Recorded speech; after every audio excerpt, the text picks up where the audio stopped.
Item Number: SCP-182. Object Class: Euclid. Special Containment Procedures: SCP-182 is to be kept in a small environmentally sealed structure on an otherwise uninhabited island situated 10 kilometers off the coast of Greenland. A team of 5 guards are to be assigned to guard the subject at all times. Guards are to be examined for psychological damage once per month. Guards who show any signs of damage or to be recalled from their post and are required to undertake a full course of psychiatric therapy prior to returning to duty.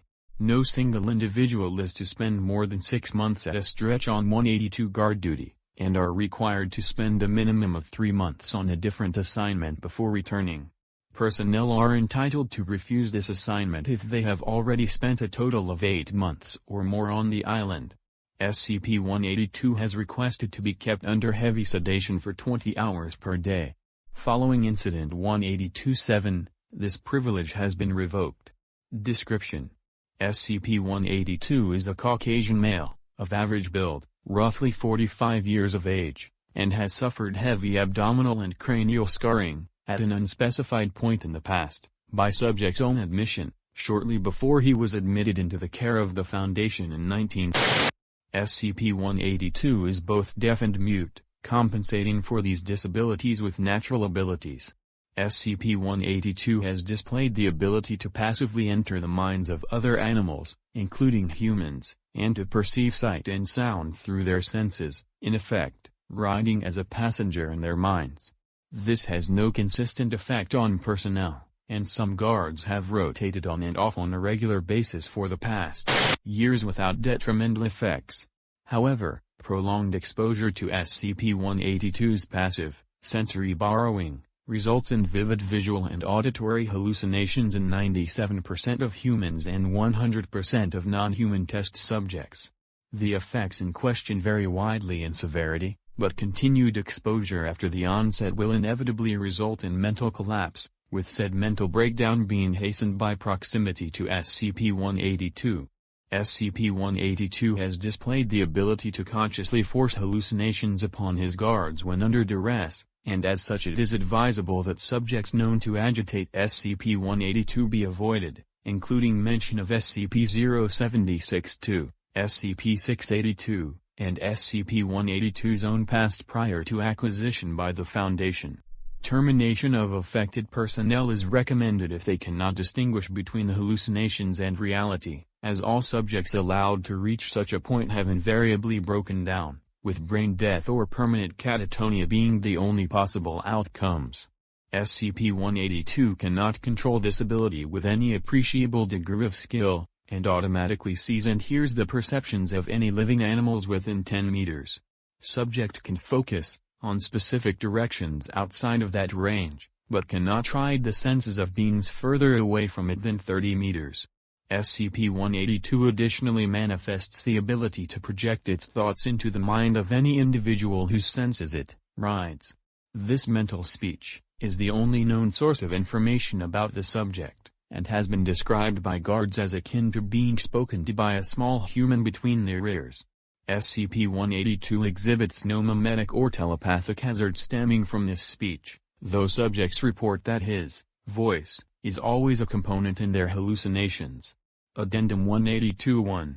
SCP-182 claims that the incident that resulted in the loss of its speech and hearing also manifested its telepathic talents. It is not presently clear whether this was a deliberate goal of the torture subject was subjected to, or whether the apparently life-or-death situation caused previously suppressed powers to manifest. Questioning in this vein is to be discouraged, as SCP-182 has become agitated in the past and has successfully attempted to accelerate the rate of mental breakdown in his handlers, resulting in casualties during the first questioning. Addendum 182-2. It has been suggested that SCP-182 be used as a translator with other SCPs who appear capable of thought, but not of communication. Given the side effects of proximity to SCP-182, this request has been denied. Incident Report 182-7.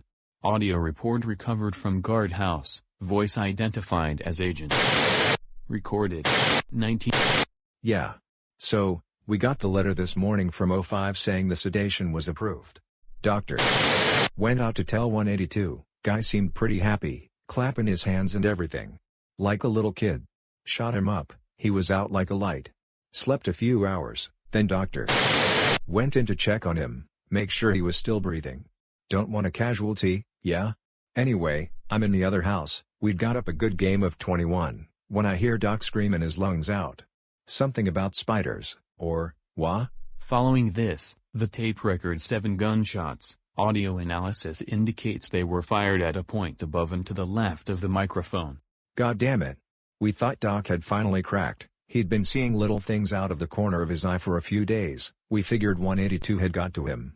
We drew straws to see who'd have to go get his body, agent. Drew the short straw. Guy was fresh out here, just been assigned last week. Damn it, I should have gone instead. Screams started a few minutes later.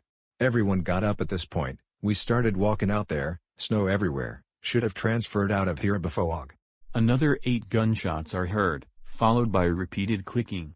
Subsequent sounds determined to be the replacement of an empty magazine. Ugh. These things. We got to the house where 182 was, he was lying on the bed, looked dead to the world. 30, maybe 35 feet away.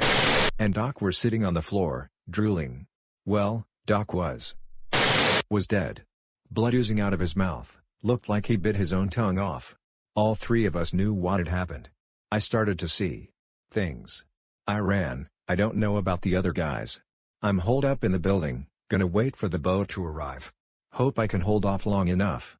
Audio recording continued for 17 minutes, intermittent screams and gunshots can be heard, as well as a door opening twice. I've seen what happens to those guys that go too far. I'm not ending up like that. I'm not going to see those things. Bye. A gunshot is heard, tape records 2 hours of silence. The bodies of agents and were found inside the door, shot by agent. Agent was found next to the recorder, a bullet lodged in his skull. Final incident report. Subsequent questioning of SCP-182 by replacement personnel revealed that subject suffered from horrible, unworldly nightmares while sedated. Subject displayed elevated levels of stress during interview, and it is theorized that the nightmares experienced by SCP-182 caused enough emotional distress that subject unconsciously created a radius of heightened hallucinatory territory. Subject is henceforth to be denied all sleeping aids.